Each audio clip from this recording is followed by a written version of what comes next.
Durham City Council certainly has a new energy this year, now that the majority of members are serving their first 6 months in office. While their backgrounds are varied and some of their motivations and goals are different, they all have at least one thing in common: to make Durham a better place for everyone. Welcome to City Life. I'm Beverly Thompson. Over the next couple of months, we're going to be sitting down with all 4 new council members to get to know them just a little bit better. Joining me first are council members Javiera, Caballero, and Mark Anthony Middleton. Councilmember Middleton, we'll start with you.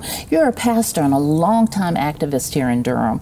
You're used to having, I know, a fairly public role, but what is the difference now between being in your role as a pastor and being a council member now? First of all, I want to say I'm thrilled to be here. Big fan. Thank the only reason I ran was to be on this show. So Great. This is a bucket list day. I'll take it. Absolutely. Thanks for the question. And indeed, I've had become accustomed to kind of having a very public role here in Durham over the last couple of decades. What's different now, though, is that when people come up to me, the conversation has changed. It used to be, hey, Mark Anthony, this is going on, that's going on. What are we going to do about it? Now it's like, Mark Anthony, this is going on. What are you going to do about it? And I think there's been a change in expectation. The perception that I now have some access to the levers of power have changed the conversations. And I don't want us to lose the realization that we need collaboration to fix the problems in our city. So anytime they say you, I change it back to we. Still in this together, Absolutely. huh? Absolutely. Councilmember Caballero, what about you? I know you're used to working behind the scenes as well, and a leader in advocating for education as well as other social justices. So what has been the biggest difference for you between your role and your role as a council member? Thanks for that, Beverly, and again, thank you for having us today. And so I think for me, a lot of it has been the work that I've done has been behind the scenes. It's been in empowering communities who are often underserved, advocating for parents, and that is a very different, it's a much less public role, so that's been something I've definitely had to get used to. Very much enjoying my time on council, but you are, as Councilmember Middleton said, you know, the conversation is very much, well, you're here, so what are you going to do about it? And I think that it is in Durham, we're only going to get our problems really solved if we work together. And I see that as an important distinction as well. And you are also the first Latina member of City Council. Congratulations. Thank you. So being that, what do you hope to change? What will your perspective be now? So for me, you know, this is something that my community has been very proud of. And, you know, I was raised mostly in North Carolina. And so the context is that right now there's me, and then there is a Latino judge, and that is the only political representation for Latinos across North Carolina. So that adds a level of complexity and I think nuance as far as the work that I do and the amplification of it. And then on council, what I'm really focused on is just really being a conduit in a sense of what the Latino community and really the broader immigrant community needs, because in general it is an underserved community, and specifically around language access and language justice. And as we've seen with the ICE raids and immigration, just really encouraging a deeper understanding of what that experience is. A lot of big issues to tackle when it comes to the Latino community. So, Councilmember Middleton, what do you see as the 3 biggest challenges facing Durham right now? And have those changed at all since you were on council? 3 of them. Well, I'm sitting next to a historic figure in Javiera, and I'm very proud to be serving with her. And I want to kind of use as a springboard something she said about underrepresented, underserved communities. One of the biggest challenges is how do we make sure that Durham's prosperity and Durham's renaissance has broad-based participation. Now, we as a city can decide we're just going to let the market drive our growth. We can be any other great metropolis and just get wealthy, but there's something about Durham where we say we want everybody to be involved. So one of the biggest challenges is how do we respect market forces and allow prosperity to continue in Durham, but with intentionality, make it as accessible to as many constituencies as possible. That's a challenge. 2, housing is a big issue. A roof over your head.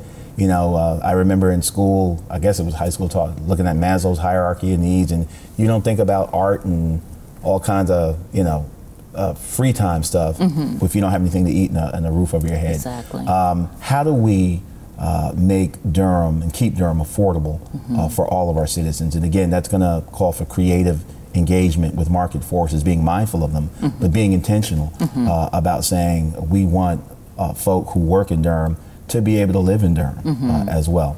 And I think thirdly, how do we as a city reflect who we are in our policing and keeping folks safe? Our police are the most visible form of government for many people. The accoutrements of power, the gun, the badge, the car, the uniform. It's a very dramatic presentation of government. How do we contour policing for our values? Still living in a 21st century world with, being ready to respond to terrorism and as well as street crime, but yet still have a police force that reflects who we are as a city, I think are our challenges. Have they changed for me since being on council? Many of these things occupied my agenda as an activist, but one thing about now being elected, I realize, and I suspected it before being elected, but I realize now is that everybody thinks they're right. No matter how passionate you are about your issue, there's another group who's just as passionate. And the proposition of democracy really at base is carving out shared space. Once you leave your home in the morning, you are sharing. You're sharing the road, you're sharing the lights, you're sharing public access and with people who may not agree with you on everything. And we've got to talk to each other to carve out that shared space. So as an activist, I may have been passionate about certain issues. Now I'm passionate about stuff I didn't even know existed prior to election, and I think we've got to do that in order to move forward. So how do we corporately overcome those challenges?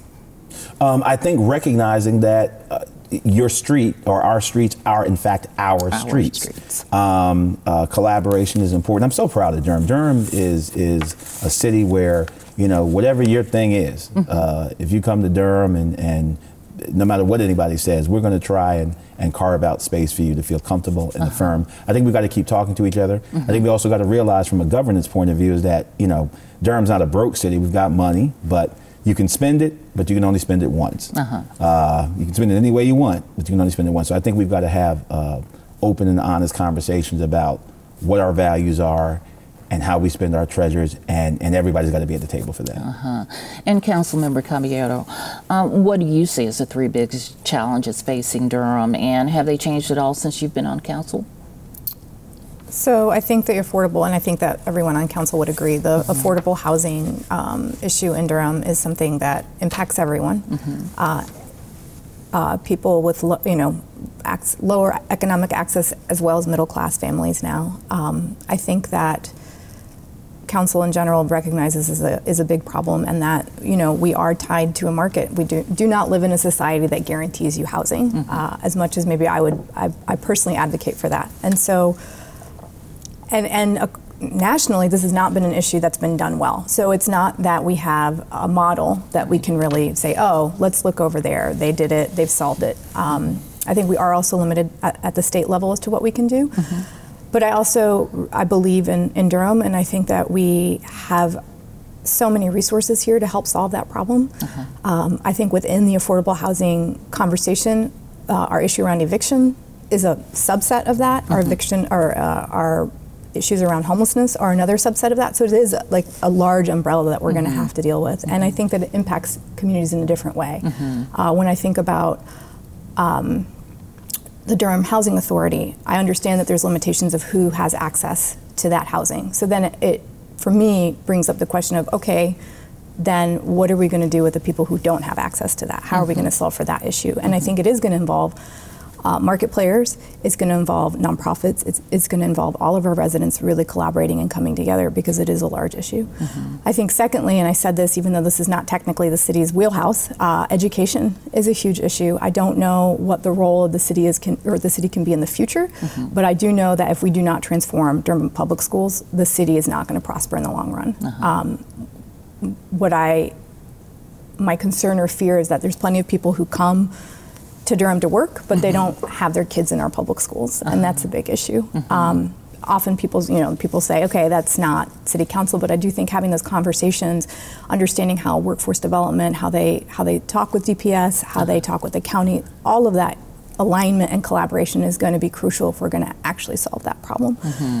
And then I think finally, how we're going to handle, even though immigration is a federal issue, how we're going to have people feel safe here. And this is partly a policing issue. It's partly a understanding policy and what we can do differently. I think it's been excellent that Chief Davis has put a lot of effort into, she hired a Latino liaison. She's very vested in having the Latino community feel safe, but it's still a community that is often victimized because of fear of either going to the police or not using institutions around banking institutions, and so then having a lot of cash on them, and so then they're set up in ways to be victimized, and again, really having to work around those issues. And I think our mayor, we want to ensure that our city is a city for all. Right, so. Right.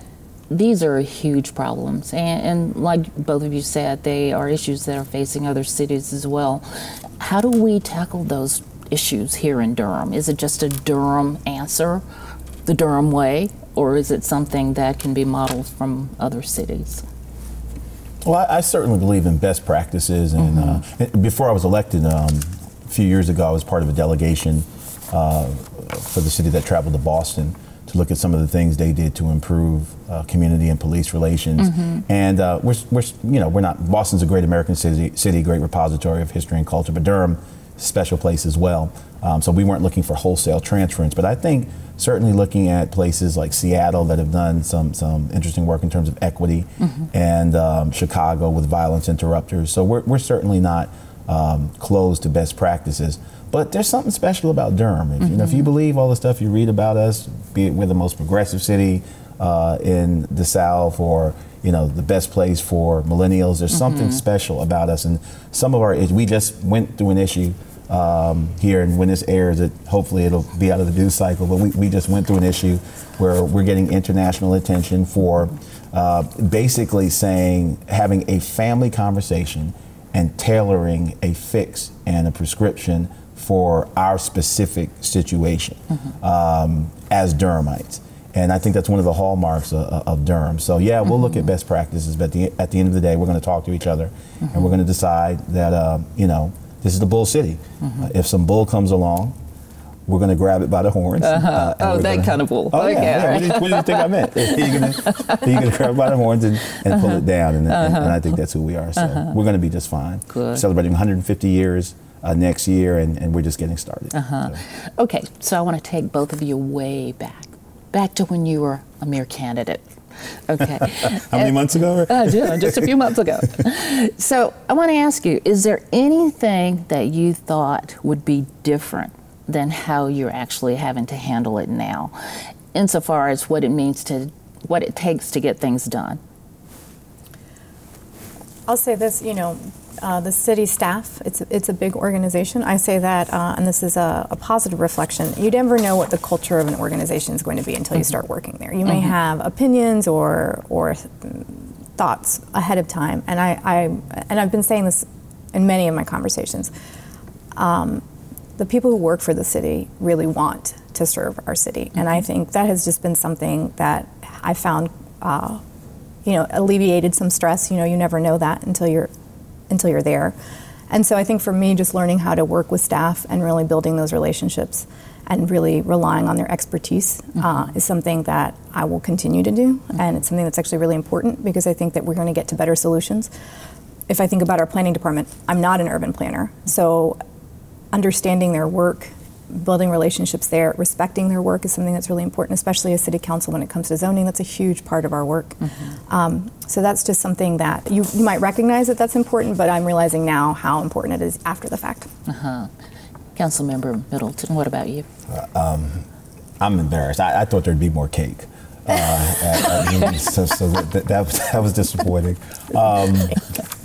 There's a lot of moving parts to governance, and it's very different than activism. And I, as a candidate and as an activist, there'd be a degree of impatience, and you want to get it done, and don't you see the rightness of our cause? Let's get it done now. And now, having been in office, not even 6 months, there's a reason why democracy moves slow. there's a lot of voices to be heard. And by design, it was meant to be messy and slow and frustrating, because the more deliberative and more inclusive you are, the longer things take. And I'm developing a greater appreciation as a citizen for just the messiness of our process. And sometimes folk who may not sit in these seats don't appreciate the messiness. Part of the reason why it's messy is because we're forever asking people, what do you think? Right. And the minute you've made a decision, whoever hadn't been heard up until that point has not been heard up until that point. So the constant reaching out, the constant listening has really been, it's been frustrating, but it's also been affirming in many ways. And we have an incredible staff here, an incredible group of professionals that serve the city, and I hope citizens who don't see oftentimes the stuff that you do that's unheralded will just gain a greater appreciation for just the incredible group of people that serve us here in the city. And finally, you know, on the toughest day, I always tell myself that it's a privilege to be in these seats. There's 260,000 people, and only 7 of us get to sit in these seats at any given time, even if it's just for a season. That's a privilege. That's a high privilege. So even on the worst day, even on the most challenging days, even when you get the hateful emails or somebody interrupts your lunch and says something unkind to you, which has happened, by the way, it's still a privilege. It's still a privilege to serve, and I'm excited and just honored to be here. Great, great. So I want to change the mood just a little bit. So when you're in other cities and you talk about Durham, what do you brag about? So I love Durham, and I say this, we moved a lot. So all 3 of my children were born in Chicago. We thought we'd be staying in Chicago, so that we thought that was a move that was permanent. And when we ended up back in North Carolina, we made a choice with Durham. We could have chosen Raleigh. The job that we moved here for was based in Morrisville. So we had choices, and we picked Durham, and our kids fell in love with it. And they basically essentially said, well, this is home. So this is where we're going to stay. And you know, as parents, we're like, okay, we're going to listen to the kids. This is where we're going to stay. Kids win. Yeah, the kids won. That's right. When I go visit, and I have family scattered in many places, and also friends scattered in many places, and I think that Durham really is a special place. I think that it is truly welcoming of all people. Just the openness that you, just from being in a park with your kids, to taking a hike, to being in a restaurant, and I understand that, you know, when I see what's happening here, that is my only concern, is I just want to ensure that the uniqueness of Durham stays, and that we don't become like many other cities that are, you know, regular people just can't afford to live there. Right. And so, yeah, I proudly advocate for the Bull City whenever I leave, and it is a progressive city. Councilmember Middleton, what about you? Sweet tea, donuts, barbecue, NCCU, Duke Blue Devils, grass, trees, DPAC, you know, everything you would want in the city is here. I absolutely love them. I grew up in Brooklyn. They've taken my card away now. They say I don't even talk. Good. We don't want you going back. They've revoked my privileges. I'm a bona fide visitor when I go. And I heard Mayor Schul once say, I'm probably going to get in trouble for this. I heard Mayor Schul once say that Durham, from a swag point of view, is just like Brooklyn, only we pick up the garbage, which... It's probably fighting words or so, but you know, Durham is just so hip. It's a happening place, but it's accessible. We don't take ourselves too seriously. You know, I think we can laugh at ourselves, and we go out of our way, I think, to make folk feel welcome. And that's what I love about Durham. You know, inclusion takes, people throw around words like inclusion and diversity. That takes work. Right. You know, in my other job, I work at a place where we literally have a room called a sanctuary. And it takes work to create safe spaces. Right. Sometimes those that are in power have to give up power. Those that have resources have to give up their resources and give up their privilege. You can't just throw the word at it. And Durham is just a wonderful, I think, example of folk working really hard to make folk feel welcome. And we got sweet tea and barbecue and donuts. To top it all off, right? Bull City. You're right. Absolutely. And, you know, I promised our viewers that they get to know both of you a little bit better. So I have to ask you, do you have any hobbies? I have 3 kids, so There's your hobby. There's my hobby. You know, with them, we're a really active family. One of the reasons that I love Durham is the fact that you can be at DPAC and then on the river in 20 minutes. You can. The water's clean enough to swim in. So that was a huge reason why we picked Durham in the first place, is because you have an urban enough feel. We were in Chicago before, so that's a really urban feel. It's a massive city, and having that, both the feeling of, you know, running into somebody on the street, but big enough where you have a little bit of anonymity. Well, now I guess I lost a little bit of that. So for us as a family, I think that enjoying the outdoors has been a huge it's a huge asset to the city. And then, you know, there's a lot of lovely restaurants, you know. Yeah. And then if you think about ADF and DPAC and all the access you have to the arts, hobby-wise, most of it's based on spending time with my family. So what do you do for fun? I love live music. I love live performances. I love jazz. So Durham's got some great venues to go out and love enjoy live performances. I hesitate to say I play golf. I play at golf. I hear you. And really haven't had a lot of time. You know, we're blessed with some really great courses here in North Carolina and in our area. But so I play at it. So if I get a chance, I'll go tear up somebody's lawn somewhere, and I can identify every type of flora and fauna and snake because I spend a lot of time looking for my ball. And, I hear you. So, but yeah, I love live performances, and I love talking to people. I love conversation, and I love public service. Great. You know, I know that's not a hobby, but I love this stuff. Okay. Yeah. All right. Well, I want to thank both of you so much for joining me. I know how busy you are. So if you had to leave our viewers with any message about what it's been like and what your hopes for the future are for Durham, what would you say in a minute or less? I think that we've said this throughout the episode, but just that you really do live in a unique place, and that your city council wants to hear from you. We want an active resident citizen community, and that we're all here to serve you. Great. Councilmember Middleton. I mean, I echo that. I would just say we're just at the beginning of our greatness, and the greatness of a city is not defined by how tall our buildings get or how great our restaurants are, but how we treat one another. And you can't legislate that. You can't pass an ordinance for that. So I would just tell folk to take responsibility for the culture and the value and the feel of your city. Each one of us are brand ambassadors for Durham, and I hope we'll take that seriously. Great.